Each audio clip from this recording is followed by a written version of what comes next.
As Mario leaves the quiet ruins of World 1 and steps into the shadowy underground of World 2, the atmosphere begins to shift. The world speaks without words, level design replacing exposition.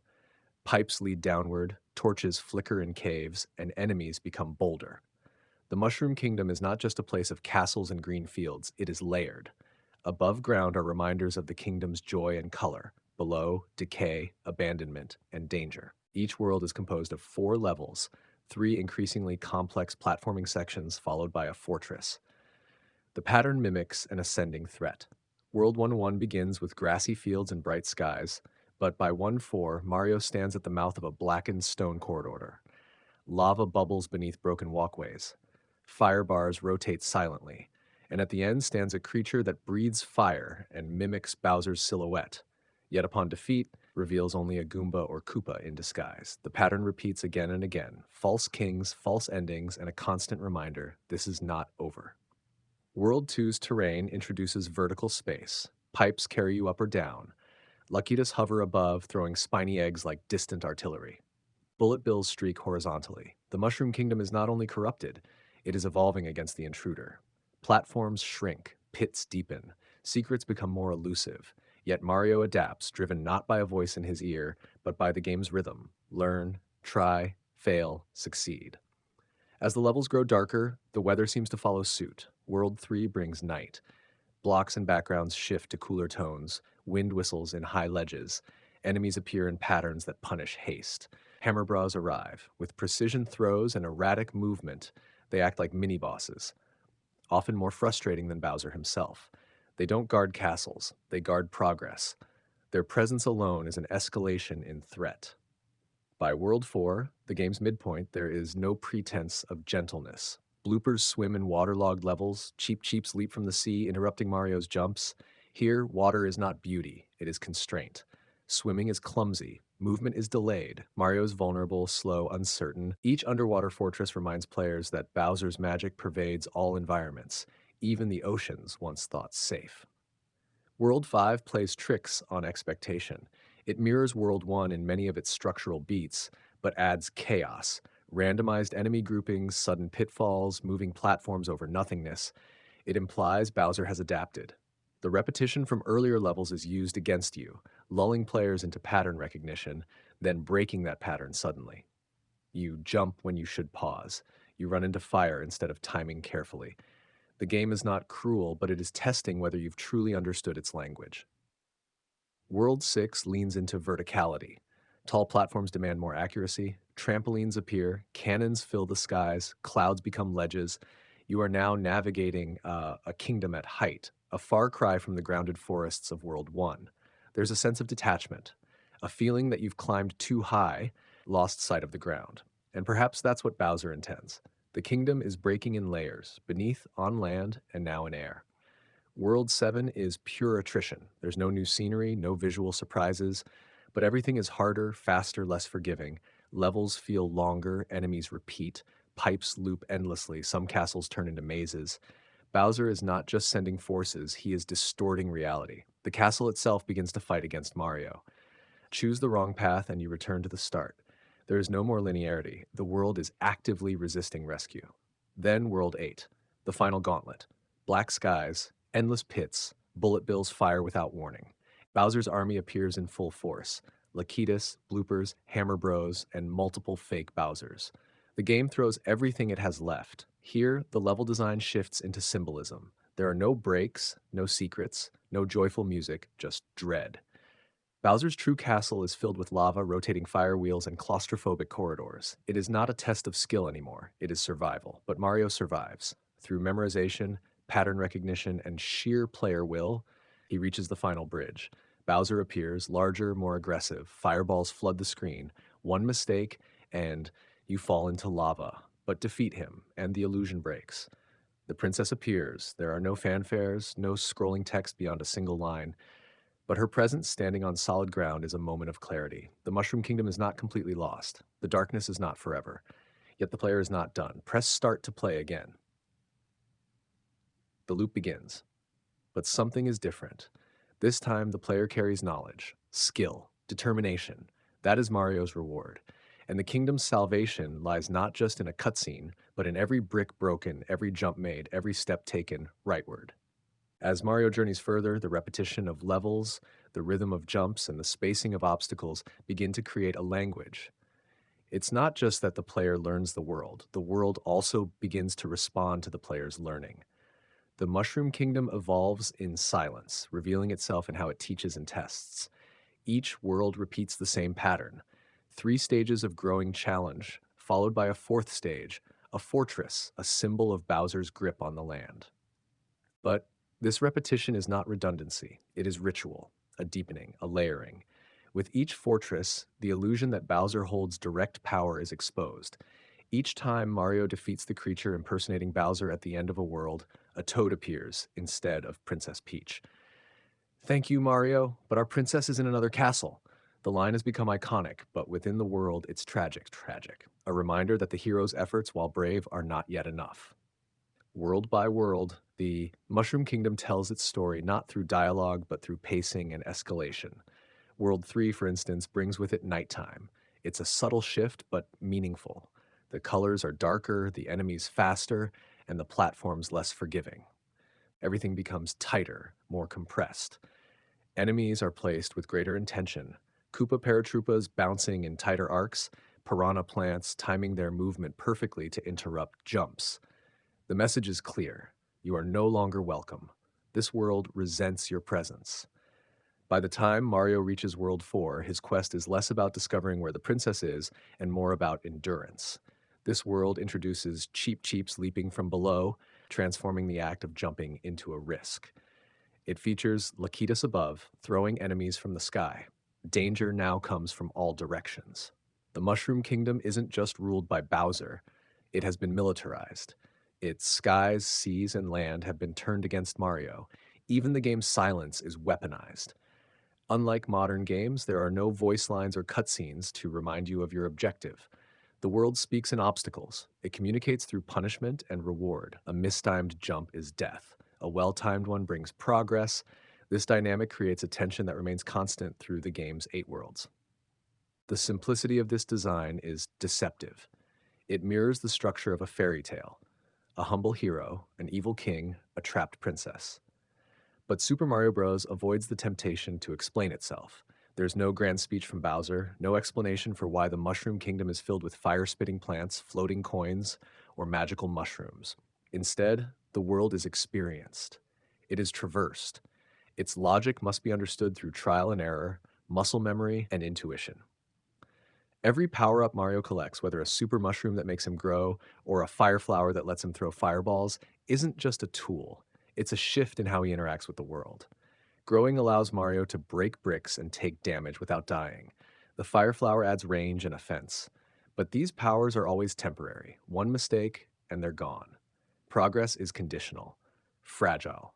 Mastery is earned. At the halfway mark, around World 4-4 or 5-1, the player begins to realize a pattern in Bowser's strategy. He's not fighting Mario directly. Instead, he's created a system, a loop of deception and attrition. Each fake Bowser is more aggressive, each castle more complex. Some even turn into mazes, requiring the player to take specific routes or be looped endlessly. These are not random tricks, they are tests of understanding. The game is now questioning whether the player has learned the language it has been teaching since World 1. Can you spot a trap before it springs? Can you jump without seeing where you'll land? The world demands not only skill but anticipation. World 6 heightens this. Tall vertical sections introduce trampolines and narrow platforms. Bullet bills fly in unpredictable patterns. The stage has evolved from a battlefield into a gauntlet, and yet amid the chaos, the game still rewards observation.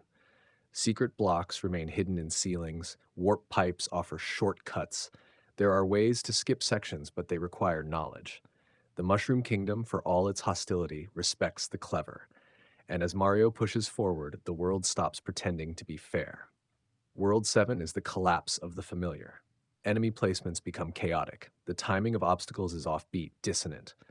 World 7-4, in particular, is a castle built like a riddle. Choose the wrong path, and the level repeats itself endlessly. There is no visual clue, only trial and auditory feedback. Go the wrong way, the music resets. Get it right, The music continues. This is Bowser's final tactic: confusion. He's no longer trying to defeat Mario directly. He wants to wear him down, force him to quit. Finally, World 8. It is pure war. All previous enemies return, often together. Levels are longer, pits wider, the skies black. Even the background, once filled with clouds and rolling hills, has turned stark and empty. This is no longer a journey, it is an assault. Mario now moves as a seasoned warrior. Every step is calculated, every jump earned. The player has been trained for this moment through repetition and failure. Bowser's final castle is a maze of fire, lava, and timing. The false Bowsers are gone, the real one awaits. The final confrontation is direct. Bowser throws hammers and fireballs in tandem. There is no pattern, only chaos. But Mario has seen it all before. He knows the spacing, he knows the timing, and when he finally reaches the bridge, he doesn't defeat Bowser by force, but by outmaneuvering him. The switch is hit. The bridge collapses, Bowser falls, and silence. Then, Princess Peach, a single sentence. Thank you, Mario. Your quest is over. No elaborate cutscene, no fireworks, just a simple truth. The kingdom has been saved. The Mushroom Kingdom, once broken and twisted, has been restored in spirit, if not in sight. There is no mention of how she was captured, no discussion of what happens next, just a reset, a prompt to play again. But something has changed. When the player begins the second loop, enemies are faster, challenges are harder, but the knowledge remains. The Mushroom Kingdom is still dangerous, but now Mario understands it. He has passed the test, and for all its simplicity, Super Mario Bros. Has done something few games achieve. It teaches, challenges, rewards, and then dares you to try again. There are no extra lives outside the system, no cheats that make the journey easier without consequence. It's just Mario, a controller, and a world that demands to be understood. The game's story isn't told in words. It's told in every jump, every enemy dodged, every level conquered. It's the story of learning, of adapting, and most importantly, of persistence. That's what made Super Mario Bros. A timeless classic. Not just because of its characters or its popularity, but because of how its story was designed to be lived, one jump at a time. World 1 of Super Mario Bros. Is not just an opening level. It's a philosophy, a compact thesis statement, a quiet revolution in game design that would echo across decades. In the early moments of World 1-1, Nintendo teaches the player how to play without saying a single word. There are no pop-up tutorials, no on-screen prompts, just a few pixels, a narrow path, and a mushroom-colored world that's about to change gaming forever. You begin as Mario, standing still in the lower left of the screen. To the right, an expanse of open space. You move forward, and within seconds, you're met with your first obstacle, a solitary Goomba waddling toward you. It seems harmless, slow, basic, but it's perfectly positioned. Many new players collide with it head-on and lose a life. It's a lesson. The world demands attention. It does not forgive assumptions, but the punishment is mild, and when you try again, you've already learned something. This is not a world where you can charge ahead recklessly. You must look, you must think. Next come 3 question mark blocks, hovering just above ground level. When hit from below, they reveal surprises. Coins, and in one case, a red and yellow mushroom. If you've never played before, your instinct may be to avoid it. It looks like the enemy that just killed you. But once touched, it changes Mario. He grows. The screen scrolls upward to accommodate his height. You're bigger now, more powerful, but the world adapts with you. Blocks that were once out of reach can now be broken. Small pipes can now be entered. This transformation sets the tone. Progress in the Mushroom Kingdom is tied to growth, but growth brings new responsibility. The rest of World 1-1 continues this subtle, wordless education. Enemies appear in slightly more complex arrangements. Goombas come in pairs, gaps in the ground test your jump timing. A staircase of blocks teaches you how to ascend to higher platforms. Even the power-ups escalate, introducing the Fire Flower, which grants Mario ranged attacks. Suddenly, you're not just avoiding enemies, you're defeating them. The world rewards aggression, but controlled aggression. There's no benefit to mindless jumping. Every move must be timed, every jump calculated. Then there's the pipe, green, metallic, scattered across the landscape. One of them leads underground, a secret, an alternate path filled with coins. This is where Nintendo subtly teaches curiosity. The Mushroom Kingdom isn't a straight line.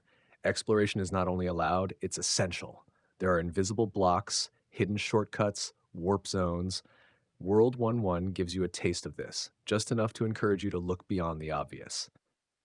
As you reach the end of the level, you're met with another challenge, a flagpole. It's tall, with a castle in the distance. The game doesn't tell you what to do, but instinctively, you jump toward it. The higher you land on the pole, the more points you earn. There's no practical benefit to score in Super Mario Bros., but it adds a sense of accomplishment. A symbolic victory. You've crossed a threshold, you've arrived, and that's just the first stage.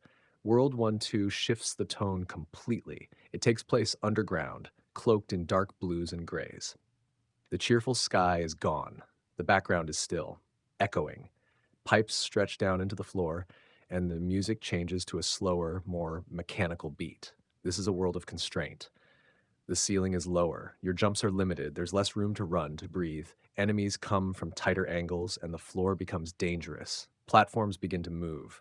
Crushing hazards are introduced. It's still early, but the game is warning you. Each world will escalate. Each stage will have its own personality. In World 1-2, the Fire Flower becomes critical. Enemies are now placed in enclosed spaces where jumping over them is less reliable. The game encourages you to attack proactively, to clear space before progressing. It's no longer enough to react. You must plan. Midway through World 1-2, the game presents a moment of brilliance, an optional warp zone. By jumping onto a ceiling and running above the level, you can bypass the intended route and find a series of warp pipes. These pipes let you skip entire worlds, an astonishing discovery for first-time players. It's not just a shortcut, it's a reward for thinking differently. Nintendo hides the warp zone in plain sight, but makes reaching it difficult enough that only curious or skilled players will find it. The warp zone becomes a symbol of what Super Mario Bros. Offers beneath its surface, a depth that transcends its 8-bit visuals. World 1-3 then returns to the surface, but changes the landscape dramatically. Gone are the grassy plains of 1-1. Instead, platforms are suspended in midair, made of colorful mushrooms. The danger now comes from verticality. Miss a jump, and you fall to your death. The game is testing your mastery of the jump mechanic. Some platforms move, others sway. Goombas and Koopas still patrol, but now they are threats from above and below. It's a lesson in space. Mario must learn to occupy height safely. The level is shorter than the ones before it, but more intense. Focused. At the end of World 1-3, the flagpole returns, but this time the path leading to it is more fragmented. There's less running room. You're expected to reach the flagpole from an angle, from a height. It's a small shift, but it represents the game's confidence in the player. You've survived underground trials, you've crossed high gaps, you're ready for the castle. World 1-4 is the first major turning point. The music changes again, now filled with dread and percussion. You've entered Bowser's domain. The background is dark, lava bubbles below, fire bars spin slowly, threatening to knock you into the abyss. The enemies are fewer, but the obstacles more dangerous. The game is no longer teaching, it's testing. Time jumps are essential. Caution is rewarded. And then, at the end of the level, you meet Bowser. Or so it seems. He's huge. He breathes fire. He blocks the narrow bridge that leads to the exit. But if you look closely, or if you survive long enough, you realize something. He can be bypassed. If you jump over him and hit the axe at the end of the bridge, it cuts the supports and he falls into the lava. No matter how you defeat him, fireballs or the axe, it ends the same. But what follows is even more important. Instead of Princess Peach, a toad greets you. Thank you, Mario. But our princess is in another castle. The line has become a part of gaming legend, a meme. But in context, it's a cruel twist. You've fought hard, you've crossed land, underground caverns, high platforms, and lava pits, and all you've done is rescue a messenger. This message reshapes everything. The game is longer than you thought, more complex, you haven't reached the end, you've barely begun. World 1 in totality is not just an introduction, it's a masterclass. In just 4 levels, it teaches you everything you need to know, then dares you to prove that you understand. Its design has been studied by developers for decades. Its rhythm has become the blueprint for countless games. But at the time of its release, it was unprecedented, bold, revolutionary. The genius of World 1 is that it never tells you what to do. It shows you. Then it lets you figure it out. This respect for the player, this belief that discovery is more powerful than instruction, is the heart of Super Mario Bros., and World 1 is its purest form. The journey continues into World 2, where the Mushroom Kingdom grows colder, harder, and stranger. After the relative training ground of World 1, World 2-1 opens with a more hostile tone. Enemies appear in tighter packs and pits are more punishing. The environments remain familiar, blue skies and green hills, but the level design has sharper teeth. One of the most noticeable changes in this world is the increased use of verticality. Elevation becomes both an obstacle and a tool. You start to realize that enemy placement isn't random, it's architectural. Goombas are positioned to bait you into mistimed jumps. Koopas are spaced just far enough apart that stomping on one and kicking the shell can result in unintended chaos. And Lakitu makes his first appearance. Lakitu is a new kind of threat, a floating enemy that hovers in the sky, dropping deadly spinnies from above. He can't be stomped in the traditional way. He's fast, persistent, and relentless. The only way to remove him is by leaping from a high platform and landing directly on his cloud. Until then, he stalks you across the entire level, punishing hesitation. Lakitu is more than an enemy. He's a reminder that danger now comes from every angle. World 2-2 flips the script again. You're underwater now. Movement changes entirely. You float, drift, and swim through corridors filled with bloopers and cheap cheeps. The sense of momentum shifts from horizontal to vertical, as the water physics force you to think slowly, react deliberately. The fire flower becomes a lifeline here. It's one of the few ways to clear the screen. Otherwise, you're vulnerable, powerless. And as you drift downward past coral-covered pipes and deadly jellyfish, you realize this world is broader than land and air. Mario must now master water, too. Then comes World 2-3, where the ocean theme continues, but you're back above water. The twist? Cheap cheeps now leap from below, hurling themselves onto the bridge you're running across. They don't track you, they don't target, but their timing creates chaos. A mistimed jump or a quick dodge can send you falling into the sea. It's environmental storytelling through danger. The world is alive now, angry, and you're just trying to outrun it. World 2-4 brings you back to Bowser's Domain. The castle's interior is longer, more winding. Fire bars are positioned in tighter corridors.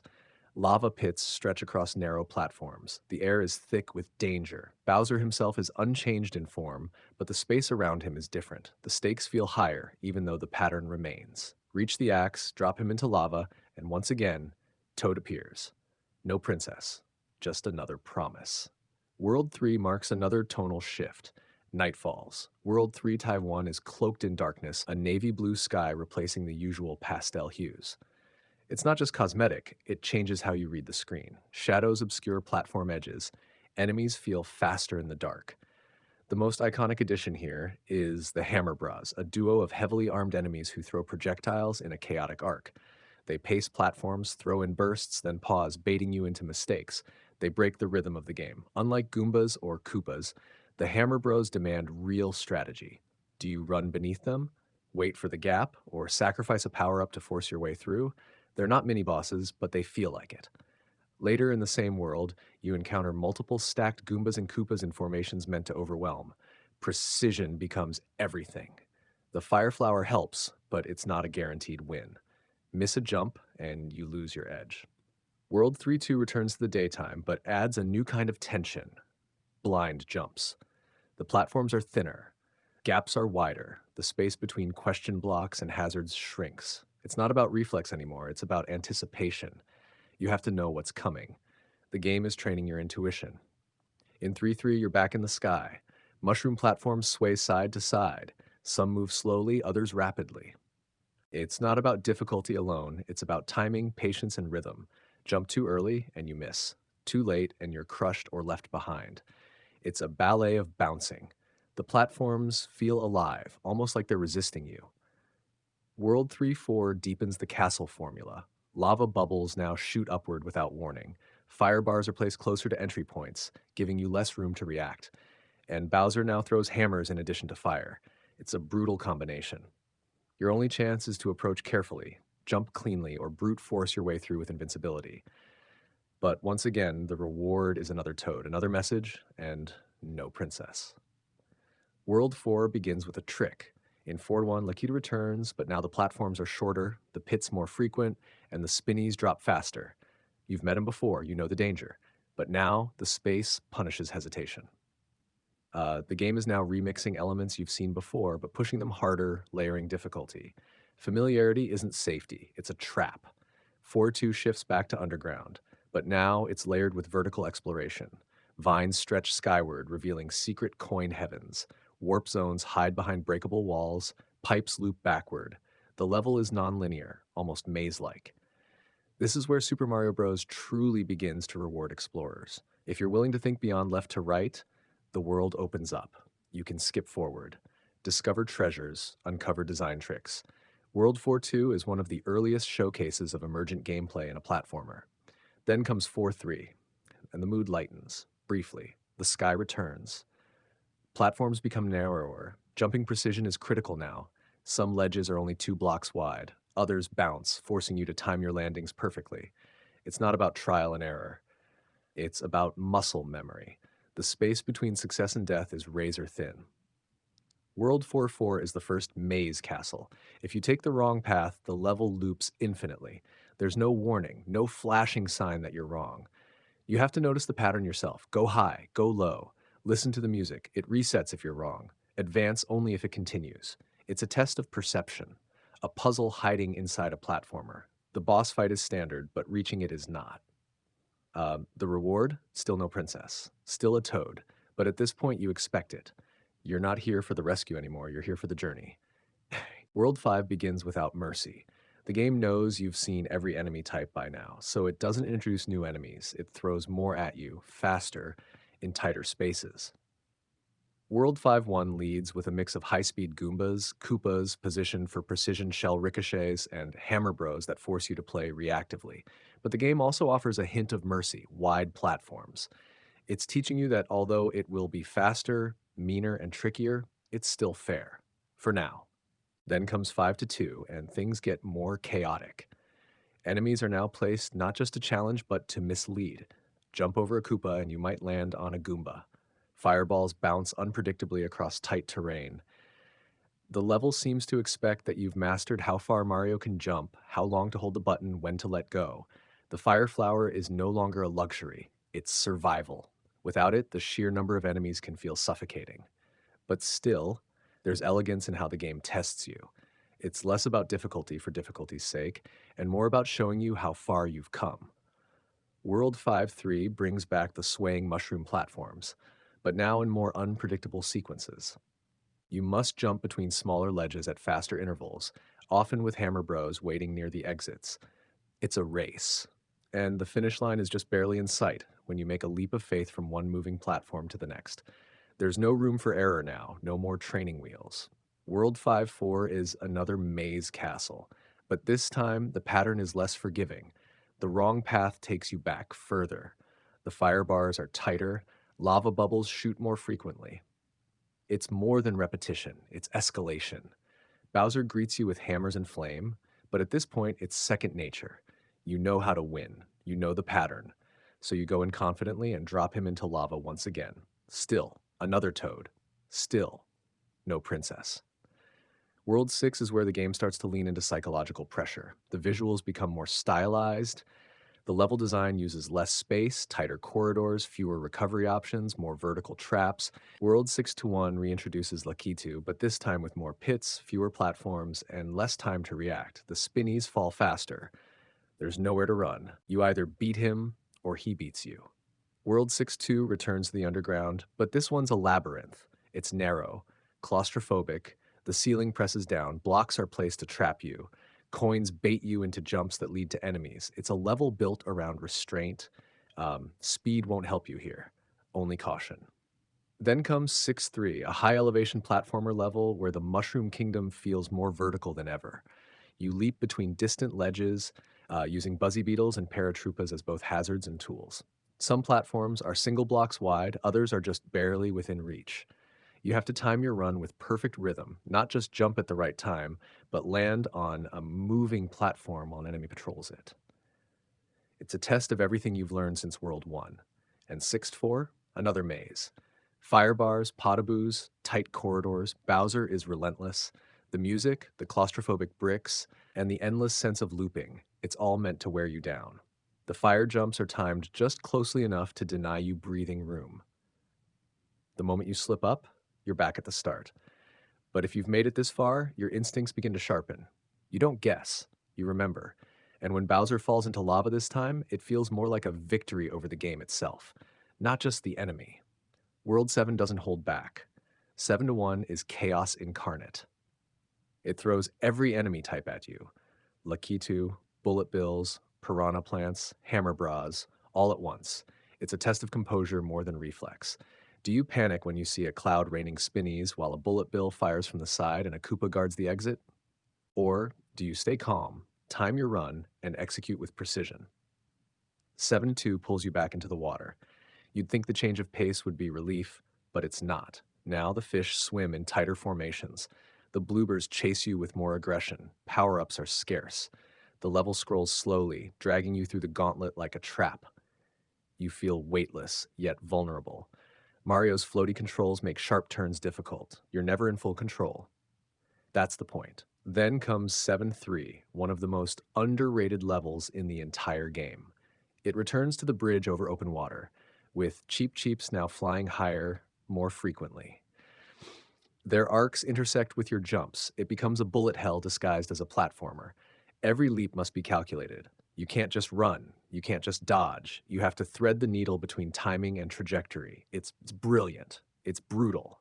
And when you reach the flagpole, it feels like you've beaten something far greater than a level. You've beaten the rhythm of chaos. 7-4 is yet another castle maze, but this time the wrong paths are longer. They loop more deceptively. The fire bars rotate faster. The narrow corridors feel more oppressive. Bowser now throws hammers in increasingly erratic patterns. You have to decide whether to jump over him or take the risk of fire. It's no longer a pattern, it's a gamble. When you reach the final platform and tap the axe, it feels like closing a chapter. You know what's next. You've reached the edge. World 8 is legendary. 8-1 is massive. It's one of the longest levels in the game. No checkpoint, no power-up unless you're lucky. Hammer Bros are placed just far enough apart to make you waste time, time you don't have. Lakitu doesn't appear, but his absence feels intentional. You're on your own. The level is merciless. Pits are wide. Jumps are high. You don't make it through by skill alone. You need memory, muscle, patience. Then comes 8-2, a vertical test. You ascend platforms as bullet bills fire horizontally. Paratroopas bounce erratically. Timing is everything. You either ascend cleanly or fall back into chaos. The level scrolls like a tower, even though it's horizontal. It makes you feel small, like climbing a mountain that doesn't want to be climbed. 8-3 is infamous. It's the Hammer Bros. Kingdom. Nearly every screen has one or two standing between you and progress. There's no running under them now. They stand on narrow ledges. Sometimes they're stacked. Other times they descend toward you. You can't hesitate. The fire flower helps, but it's likely long gone. You either learn how to juke them or get buried beneath their hammers. And then World 8-4, the final test. A maze, a castle, a water level, a fortress, all combined. There are warp pipes, dead ends.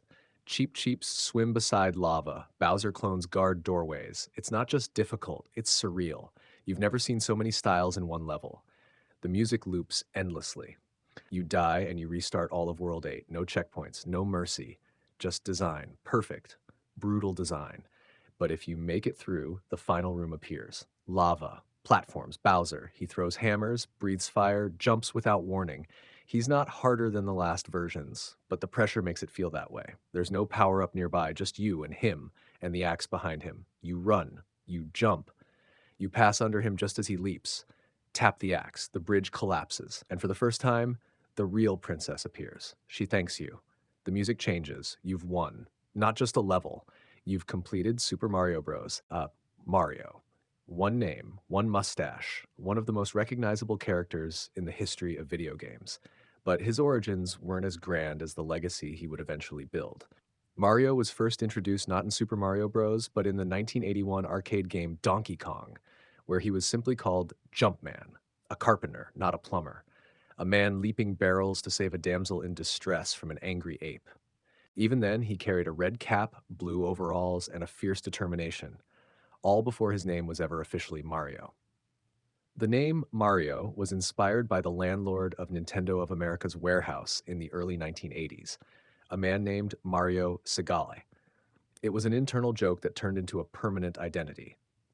By the time Super Mario Bros. Launched in 1985, the character had been refined. His profession changed from carpenter to plumber to match the game's sewer pipes and underground settings. His look, a necessity of pixel limitations. His hat was a shortcut to avoid animating hair. His mustache, a bold line to define his nose on low-res sprites. But it worked. He became a hero not defined by dialogue or backstory, but by movement.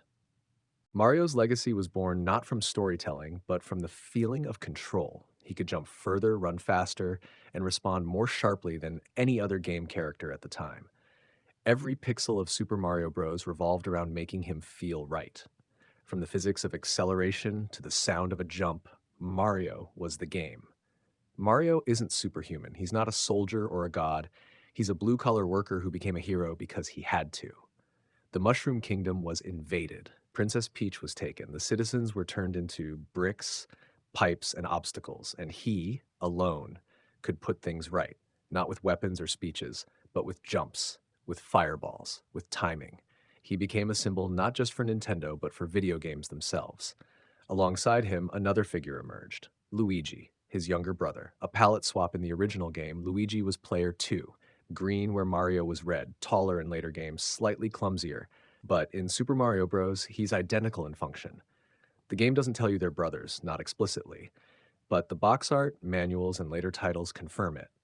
Luigi would go on to find his own voice, especially in later games like Luigi's Mansion, but here, in the 1985 classic, he's the echo of Mario, a silent sibling, walking the same path, jumping the same jumps. Princess Peach, originally called Princess Toadstool in Western releases, is central to the game's story, even if she appears only in the final screen. The plot is simple. Bowser kidnaps her, and Mario must rescue her, but her absence is felt throughout the game. Each castle ends with a toad saying the now iconic line, "Thank you, Mario, but our princess is in another castle." It became a meme, a catchphrase, a symbol of delayed reward. But from a design standpoint, it was brilliant. It gave players purpose. You weren't just finishing levels, you were looking for someone. Each castle brought you closer. Each wrong toad deepened your resolve. Peach became more than a damsel. She was motivation. Her design, a pink dress, golden crown, and calm demeanor, contrasted sharply with the world around her. She wasn't a warrior. She didn't fight, but she represented the kingdom, and saving her meant saving everything. Later games would expand her character, giving her agency, playability, even magical abilities. But in Super Mario Bros., she is the conclusion, the final screen, the answer to the quest. And who took her? Bowser, the king of the Koopas. The primary antagonist of Super Mario Bros., and perhaps the most iconic villain in gaming history. His design was inspired by an ox, originally due to a misinterpretation of artwork by designer Yoichi Kotabe. Eventually, that ox became a turtle-dragon hybrid, massive, spiked, fire-breathing, with a hard shell and horns. Bowser wasn't just large, he was imposing. His size filled the screen, his bridge, his flames, his castle, all designed to overwhelm. In the original game, Bowser appears at the end of each castle from World 1-4 to World 7-4. But only the final Bowser, in World 8-4, is the real one. The others are decoys, transformed enemies using black magic. Defeating them doesn't save the princess, it just reveals another obstacle. A clever bit of lore tucked behind the challenge. Bowser uses deception as well as force. He's not just strong, he's cunning. His goal? To conquer the Mushroom Kingdom, to turn its citizens into bricks and control its magic. The game manual for Super Mario Bros. Outlines this clearly. Bowser, using dark sorcery, transforms the inhabitants into blocks, plants, and items. It's a haunting detail, one the game never addresses directly in gameplay, but it recontextualizes everything. Every brick you break could have been a citizen, every mushroom a life saved. Uh, Bowser's magic is a twisted corruption of the kingdom's natural beauty. Yet Bowser isn't just a villain, he's a constant, a force of chaos, a challenge that defines Mario's growth. Without Bowser, there is no test, no final leap, no fire bridge to cross. He is as important to the Mario mythos as the hero himself. Later games would deepen his personality, giving him humor, pathos, even occasional team-ups with Mario. But in 1985, he was pure menace. The End of Every Road, The Dragon in the Castle. Together, these four, Mario, Luigi, Peach, and Bowser, form the core of Super Mario Bros. The narrative may be minimal, the dialogue non existent, but their presence is felt in every screen, every sound, every pixel. Mario runs, Luigi follows, Peach waits, and Bowser stands in the way. It's a story told through action, not words, through design, not cutscenes. And that's what makes it timeless. In the corners of the Mushroom Kingdom, behind the pipes, blocks, and castles, are its people. And no group represents the heart of the kingdom more clearly than the Toads. Small in stature, round faced, and instantly recognizable by their red spotted mushroom caps, Toads have always been a pillar of Mario's world, officially referred to as mushroom retainers in the original Super Mario Bros. Manual, they serve as loyal attendants to Princess Peach and defenders of the Mushroom Kingdom's peace. When Bowser attacked, it was the Toads who were affected most directly. According to the game's instruction manual, Bowser used dark magic to transform the Mushroom Kingdom's peaceful citizens into blocks, plants, and even enemies. A chilling implication lies beneath the cheerful exterior of the game, that each block you break may have once been a toad. It's a detail few players consider, but it recontextualizes the act of smashing blocks not just as a game mechanic, but as an unintended consequence of Mario's mission. You're not just breaking bricks, you might be erasing someone. In gameplay, the toads appear at the end of each castle up until World 8. After each grueling gauntlet of fire bars, traps, and a false Bowser, you're greeted not by Peach, but by a humble toad. Their line is legendary. "Thank you, Mario, but our princess is in another castle." It's equal parts comical and frustrating, but it serves a powerful narrative function. It drives you forward. It keeps Peach just out of reach. It gives the journey weight. But not every inhabitant of the Mushroom Kingdom was a victim. Some became enemies, some resisted, and others were always part of the dark underbelly. Enter the Goombas. The very first enemy you meet in Super Mario Bros., the foot soldiers of Bowser's invasion. Goombas weren't always traitors. In fact, according to official lore, Goombas were once loyal subjects of the Mushroom Kingdom. They looked like mushrooms, after all, but their allegiance shifted. They rebelled and joined forces with Bowser, turning against the kingdom they once called home. Their design is deceptively simple: brown, round-headed, no arms, with angry eyebrows and tiny fangs. Yet, Goombas are brilliant in their utility. As the very first enemy placed in World 1-1, they serve as a perfect test. Can the player jump? Can they avoid? Can they interact with a hostile object? The Goomba teaches this within seconds. No text, no tutorial, just design. They walk straight, they don't chase, they don't jump, but if you collide with them, you die. That's the lesson. That's how Super Mario Bros. Begins its story. Not with a cutscene, but with a brown mushroom coming right at you. If you learn, you jump. If you fail, you restart. And in that moment, you've already learned more than a screen full of instructions could ever teach. But Goombas are just the start. Soon after, the Koopa Troopas arrive. Turtle-like in appearance, Koopas are a mainstay of Bowser's army. Unlike Goombas, Koopas come with shells. When jumped on, they don't disappear. They retreat into their shell, which can then be kicked across the screen. This changes everything. Suddenly, your jump isn't just a weapon. It's a tool, a tactic. Koopas introduce risk and opportunity. Kick the shell in the right direction, and you clear a path. Kick it wrong, and it bounces back and takes you out. Koopa Troopas come in two main colors, green and red, and that distinction matters. Green Koopas walk blindly, falling off ledges. Red Koopas are smarter. They patrol back and forth on a platform without falling.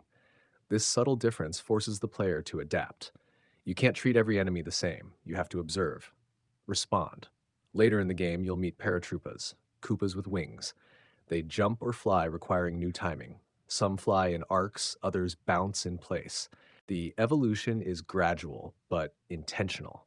Enemies don't just get harder, they get more dynamic. They force you to grow alongside them. The enemy roster of Super Mario Bros. Is deceptively rich for a game with no dialogue. Each character teaches, each obstacle communicates, and as you progress, patterns emerge. The game layers its threats. Take the Piranha Plant. Hidden within the green pipes that litter every level, the Piranha Plant punishes carelessness. If you stand too close to a pipe, the plant stays hidden, but the moment you move away, it emerges. It teaches spatial awareness, it punishes rushing forward, it demands patience. Then there's the Cheep Cheep, the flying fish that leap from below during bridge levels. Their arc is unpredictable, their movement fast. Suddenly, the air isn't safe, the water isn't calm. Even a short jump becomes a risk. You're no longer in control of every variable. Or the Bullet Bill, black missiles fired from cannons. Unlike most enemies, bullet bills come from off screen. They don't walk, they don't follow paths, they invade, they force quick reflexes. Their presence shifts the tempo of the level. You're no longer reacting to the terrain, you're watching the sky. And what about the Hammer Bras? Perhaps the most feared non boss enemies in the game. Two armored Koopas standing on blocks, throwing hammers in erratic arcs. Their pattern is hard to predict. Their movement is aggressive. They jump, they backtrack, they push forward. Defeating them requires both skill and timing. They represent the peak of standard enemy challenge. What makes all these enemies remarkable is how they work together. Goombas set expectations, Koopas twist them. Piranha plants punish overconfidence. Cheap Cheeps add chaos. Hammer Bros demand mastery.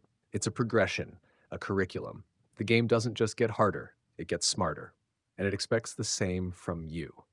Even in 1985, with limited memory and no voice acting, Super Mario Bros. Managed to build a living, breathing world. Every enemy isn't just a sprite, it's a design decision, a lesson, a story beat. You feel the kingdom's struggle in the way enemies attack. You feel Bowser's power in the coordination of his army, and you feel Mario's journey in the obstacles he overcomes. There are no cutscenes, no spoken lines, but by the time you reach the final castle, you know the world. You know its rules, its logic, its rhythm, and that is the brilliance of Super Mario Bros. Enemy design. Not all dangers in the Mushroom Kingdom walk on solid ground. Some descend from above, hovering on clouds, dropping hazards with surgical precision. Among these airborne threats is one of the most iconic and elusive antagonists in Super Mario Bros., the Lakitu. Lakitus are Koopas by classification, but you'd never know it at first glance. They ride fluffy white clouds, always hovering just out of reach, throwing red, spiny-shelled enemies known as spinnies down toward Mario. Their movement is erratic. They track Mario across the screen, adjusting their position vertically and horizontally, and the threat they pose is constant. There's no moment to breathe while Lakitu is present. What makes Lakitus fascinating from a design perspective is the psychological pressure they introduce. Most enemies in the game are location-based. You can see them, plan for them, and react accordingly.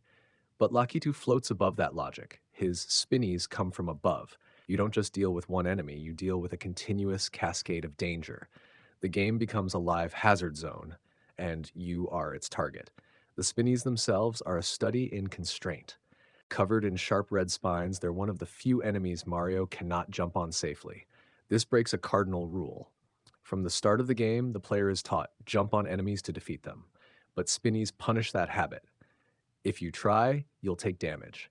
Instead, you have to either avoid them or use another mechanic, a shell, a fireball, to clear them out. That right there is progression. That's the game asking you to unlearn what it taught you, to adapt, to think. And that's the brilliance of spinnies. And yet, even beneath the surface, beneath the expected, more enemies lurk. Take the Buzzy Beetles. These black-shelled turtle-like creatures first appear in underground levels. At first glance, they resemble the familiar Koopa Troopa. But Buzzy Beetles don't behave the same way. They're immune to fireballs. That's right, your trusty fire flower, your range advantage, your go-to safety net, it's useless. The Buzzy Beetle shrugs it off. This is a major shift. It means the player must rely again on physical interaction, jumping, stomping, positioning, rather than firepower. It forces closeness, risk, a new combat rhythm. And that's not all. Buzzy Beetles, when kicked, also travel across the floor in their shells. This lets them be used offensively, just like Koopas. But the key distinction, their resistance to fire, makes them a silent evolution in the game's combat hierarchy. They're not faster, they're not more aggressive, but they represent progress, complexity, a world that pushes back in new ways. Now let's circle back to Lakitu, because this cloud-bound menace returns in later games as a friendly cameraman, which creates one of the most surreal evolutions in the Mario universe. But in Super Mario Bros., he is pure hostility. and his spinnies represent a layer of enemy design that goes beyond mere damage. They alter the geometry of the level. When Lakitu throws spinnies, he's effectively modifying the level layout in real time. New obstacles appear dynamically, and the player is forced to dodge not just what's placed in the level, but what is being added to it. This transforms static levels into reactive experiences. It's procedural threat, long before procedural generation was a buzzword. Then there's the Podoboo, the fireball that jumps from lava. It's not sentient, it doesn't track Mario, but it moves with perfect timing, leaping upward and falling back down, creating rhythmic spikes in danger. Podoboos teach patience, observation. They're not enemies to attack, but hazards to respect. The same is true of fire bars, rotating lines of fire that swing around a central point, placed in castle levels. Fire bars don't chase the player, they don't adapt, but their placement is intentional. They occupy space. They turn a safe passage into a death trap unless timed correctly. They teach you how to pace your movement, how to wait, how to study a pattern, and when to commit. That's one of the recurring lessons of Super Mario Bros. It's not just about reflexes. It's about learning, predicting, adapting. Even the placement of enemies contributes to this. Consider a Goomba walking under a row of bricks. You might jump on him, or you might break the bricks. One of those bricks might have a power-up, or it might not. What if there's a Koopa Troopa instead and you kick the shell? It could take out multiple enemies, or bounce back and hit you. The environment isn't just a background, it's a tool set, and the enemies are part of that equation. Now let's look at one of the most deceptively complex enemies, the blooper. Bloopers are underwater enemies that float and swoop in unpredictable patterns. They follow Mario but don't home in directly. Instead, they drift with a loose, ghost-like rhythm. Their motion is unique, a mix of vertical descent and lateral swaying that makes them incredibly hard to predict. Underwater levels already change the rules of movement. Mario swims in wide arcs, gravity is suspended, momentum is different. Add a blooper to that, an enemy that seems to anticipate your path, and suddenly the level becomes a test of navigation, of spatial awareness, of grace under pressure. Combine that with Cheep Cheeps, who either patrol or leap at you, and the underwater world becomes its own ecosystem, one of slowness, caution, and uncertainty.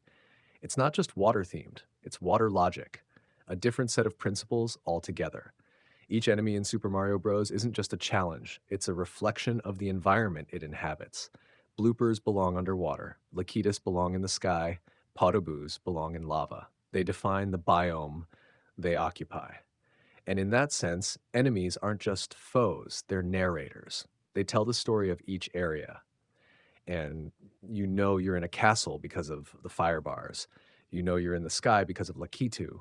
You know you're underwater because of the bloopers. They are the punctuation marks of the world's logic. They ground the fantasy in rules.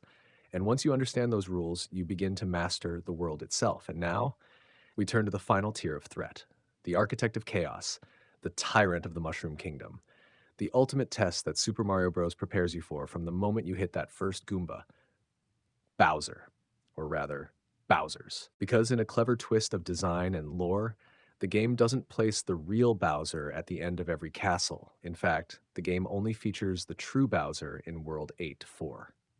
All previous versions, those towering, fire-breathing monsters that guard the end of Worlds 1-7, are imposters.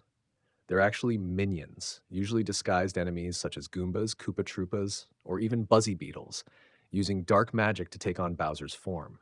From a gameplay standpoint, the difference is invisible until you defeat them. At the moment of their defeat, these false Bowsers revert to their original enemy form with a distinctive poof effect. It's a small but significant detail. It's the developers, Shigeru Miyamoto and Takashi Tezuka, subtly telling the player, this isn't the real end yet. Let's break this down. Each Bowser is built upon a template, walk back and forth, breathe fire, and occasionally jump. But the patterns, the environment, and the surrounding hazards scale in difficulty. In World 1-4, Bowser is relatively tame. He lobs fireballs, yes, but there's ample space to run underneath him, and the timing is forgiving. It's a training ground. The goal isn't to defeat Bowser with brute force, but with skill, most notably by reaching the axe behind him, cutting the bridge, and dropping him into the lava. That's the iconic image, Bowser plummeting, the bridge gone, Mario triumphant. But the genius here is that this mechanic remains the same across all Bowser encounters. The game doesn't change the rules, it refines the variables. The bridge gets narrower, the approach becomes harder, the fireball's more aggressive. Sometimes a Podoboo bounces in perfect sync with Bowser's jumps, forcing a split-second dodge. You're no longer just running past him, you're dancing with death. By World 4-4, Bowser tosses hammers. The game now expects you to juggle multiple dangers projectiles, gaps, erratic jumps. He feels like a mini boss, not just a gatekeeper. And the moment you cut the bridge beneath him, only to see a Goomba fall into lava, the message becomes clear. The true threat hasn't arrived yet. Each of these Bowsers is a teaching moment, a warning, a ghost of what's to come. Now let's talk about World 8-4, the climactic stage where the real Bowser appears. By now, the player has internalized every trick in the book. They've faced mazes, underwater routes, enemies in disguise, fire traps, and Bowser doppelgangers. And all of that culminates here. The final Bowser isn't just stronger, he's more unpredictable. He throws hammers in tandem with his fireballs, his jumps cover longer distances. He guards the axe with brutal tenacity. And unlike the fakes, there's no post-defeat transformation because this is the real Bowser. But here's the brilliant twist. Despite the buildup, the final Bowser obeys the same rules, the same vulnerability. He can be defeated by fireballs or dodged and dropped. The method doesn't change. The context does. The pressure, the stakes, the difficulty, all higher. But the tools, the same. That's what makes Bowser's design so timeless. He represents culmination, not reinvention. Everything the player learned, movement, timing, power-up use, enemy behavior, is put to the test. And if you succeed, the bridge collapses, Bowser falls, and Princess Toadstool is rescued at last. And yet, the true genius lies in the build-up. Bowser isn't just a final boss. He's a looming idea throughout the game. His name is spoken by toads at the end of every castle. Thank you, Mario. But our princess is in another castle. This constant delay, this journey through false hope and shadow enemies, it builds anticipation, suspense, and when you finally reach him, the moment lands with real weight. From a design standpoint, Bowser's use of repetition is powerful. In most modern games, repeating a boss fight 7 times would be seen as padding, but here it's progression. Each Bowser functions like a practice round, a mirror, a mask, the player's always being prepared, trained, conditioned to overcome. And that brings us to a broader truth about Super Mario Bros., one that stretches beyond any single enemy or level. The game doesn't escalate by adding new mechanics at every turn. It escalates by making you better at using what you already have. Bowser is the ultimate example of this philosophy. He doesn't cheat, he doesn't rewrite the rules, he just uses them harder, sharper, faster. The game is saying, you've seen this before, now prove you've learned. Now let's take a brief look at what Bowser represents outside of gameplay. In the original Super Mario Bros. Manual, he's referred to as King of the Koopas, a dark sorcerer who has kidnapped Princess Toadstool to prevent her from breaking his spell over the Mushroom Kingdom. The spell has transformed the kingdom's inhabitants into blocks and enemies, a grim concept when you think about it. Every brick you break might have once been a toad. Bowser is not just a villain. He's the mechanic of villainy, the one responsible for turning the world into a hazard. He literally reshapes reality. In doing so, he turns a peaceful kingdom into a level-by-level test of endurance. So when you defeat him, you're not just winning a boss fight, you're undoing a curse, restoring an ecosystem, freeing a world that's been mechanically repurposed into danger. It's meta, it's poetic, and it's pure Nintendo. Subscribe if you like the video.